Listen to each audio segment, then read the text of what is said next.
თქვენმე მაიძულებთ ჩავერიო ისეთ საქმეებში, რომელზეც ჩარევა არასწორია და მე მეორე კითხვას დამისვათ, რატო ერევით ასეთ საქმეებშიო. ამიტომ არ ვერევი ამ საქმეებში, ვინ დაიკითხება, ვინ არ დაიკითხება, მე ჩემზე გეტყვით, მე ვარ პარლამენტის წევრი, თუ ვინმეს ექნება ჩემდამი კითხვა, განსაკუთრებით სამართალდამცავ ორგანოებს, მე მზად ვარ გავცე პასუხი.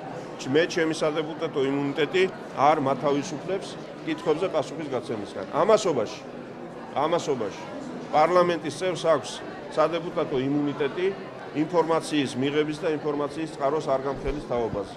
მაგრამ ეს იმუნიტეტი არ ვრცელდება დანაშაულის ჩადენაზე. მე თუ თქვენს ოთახში შემოვიჭერი და იქიდან ავიღე ინფორმაცია, მე ჩავიდენ დანაშაულს. მაგრამ თუ ეხლა რომ გავალ გამომყვებით არ ჩუმად ჯიბეს რამეს ჩავინდებთ და ვნახავ ამ ინფორმაციას, მე ამის უფლება მაქვს. ასე რომ ასე ცალცახად ვისრისი უფლება ქონდა, თუ დანაშაულთან გვაქვს საქმე თანამონაწილეობისთვის პარლამენტის წევრს ისევე შეიძლება მოეკითხოს პასუხი, თუ ინფორმაციის მიღებასთან გვაქვს საქმე, მაშინ პარლამენტის წევრი თავისუფალია ნებისმიერი ადამიანისგან მიიღოს ინფორმაცია.